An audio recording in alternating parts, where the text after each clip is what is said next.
Carol D. Salva, and I will going to discuss circular permutation. Circular permutation is the arrangement of objects in a circular manner. Ang circular permutation is ito yung ina-arrange ang objects in a circular or pabilog. May dalawang uri ng formula ang circular permutation. Una, the number of circular permutations of n different things is p equals n factorial over n equals parentheses n minus 1 factorial. Ang unang formula ay ginagamit natin kapag ang given na example ay nagbibigay ng condition at hindi nagbibigay ng condition. Pangalawa, the number of permutations of n different things around occurring is p equals n minus 1 factorial over 2. Ang pangalawang formula ay gagamitin natin kapag ang given na example ay nag-involve ng around occurring. This is an example of our circular permutation. How many ways can 10 different colored toy horses can be arranged in a merry-go-round? So we have to find our n. So our n is 10. So why 10? 10 different colored toy horses.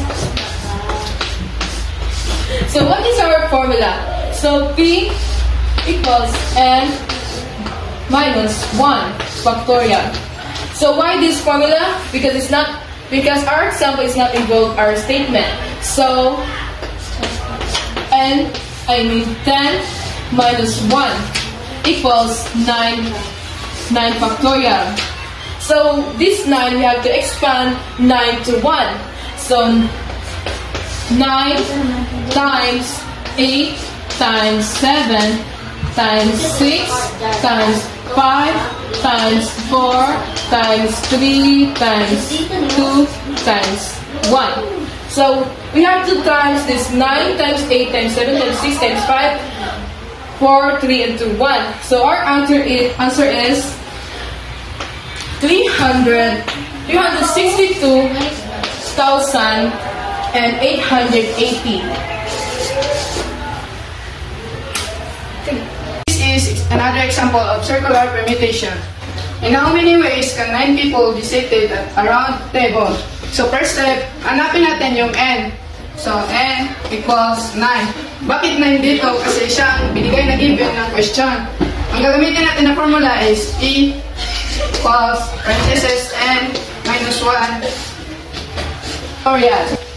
So n natin is 9. So ilalagay natin dito n minus 1 parentheses factorial.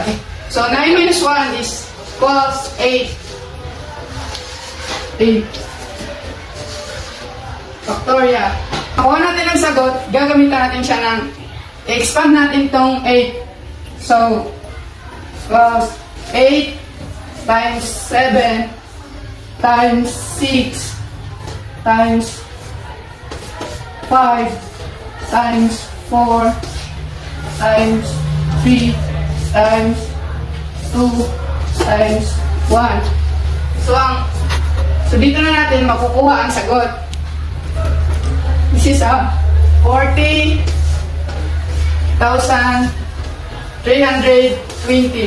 And this is the third example of circular permutation. As Spinner divide 15 equal parts, how many ways can you arrange 5 colors in it? So first, hanapin natin si n. Si n natin dito is si 5. Kaya siya ang i-divide into 15 equal parts. So 5. So pagkatapos, gagamitin natin ang ilang formula. P equals n minus 1 factorial. At pagkatapos, i-substitute natin si 5 sa kay n. 5 minus 1 factorial. 5 minus 1 is 1 4 factorial. At pagkatapos, i-expand natin si 4 into 1 equals 4 times 3 times 2 times 1 equals 24 ways. So this is the example of circular permutation but have a condition. Snow White arranged the 7 dwarfs around a many bowl. So first condition, how many ways can she arrange them? So, sinasabi sa unang condition is, ilang ways daw natin i-arrange ang 7 dwarfs around a main head. So, ang n natin dito is n equals 7. Kasi 7 ang dwarfs ni Snow White. So, ang formula na gagamitin natin is yung una. P equals n minus 1 factorial. So, i-substitute natin ang 7 sa n. So, 7 minus 1 factorial equals 6 factorial. So, i-expand natin ang 6 into 1. So, 6 times 5 times 4 times 3 times 2 times 1 equals 720 ways. So, second condition.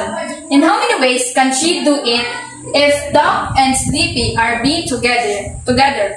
So, sinasabi sa pangalawang condition natin is ilang ways daw natin may arrange if si Doc and Sleepy are being together. So, ang n natin dito is 6. Kasi si Doc and Sleepy is equal na siya into 1. So, ang formula natin is n minus 1 factorial equals, isa-substitute natin ang 6 sa n. So, 6 minus 1 factorial and 2 factorial. Kasi isasali natin ang dalawa. Equals 6 minus 1 equals 5 factorial and 2 factorial. So, i-expand natin ang dalawa. So, 5 times 4 times 3 times 2 times 1 equals then 2 times 1 equals 2. So, 5 times 4 times 3 times 2 equals 120. 2 times 1 equals 2. So, i-multiply natin ang dalawa. So, 120 times 2 equals 240 ways. First up is example of circular relation involved around chair. In how many ways can 10 keys be arranged on a chair? As we can see, n actually does by 10. Ang gagamitin natin ang formula is ratio n minus 1 plus multiplication factorial over 2.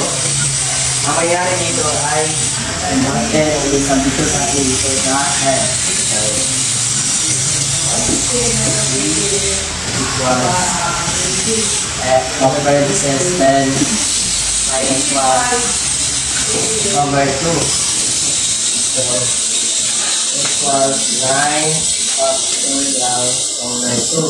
Ang mangyari dito sa 9 factorial is i-expand lang natin. So, 9 times 8 times 7 times 6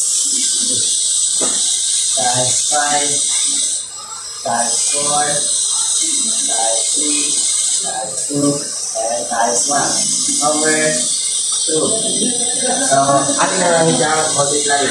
So, ang kasalamatan nito ay 362,880 over 2. 162,880 divided 2 equals 181,440. This is a last example of circular permutation but involved carry. In how many ways can 8 different ordered bits be arranged on every set? Ngayon, una talaga natin hanapin yung n. N is equals to 8. Ating gagamitin at formula ay yung pangalawang formula, which is around the theory. P, parentheses, n minus 1 factorial over 2. At ngayon, ang ating gawin is i-substitute natin ang 8 sa n. 8 minus 1 factorial over 2. At 8 minus 1 is 7 factorial over 2. At i-expand natin ang 7 to 1. 7 times 6 times 5 times 4 times 2 times 1 over 2. At ang ating gawin, i-multiply natin ang 7 factorial. It is 5,040 over 2. 5,040 divided by 2 is 2,520.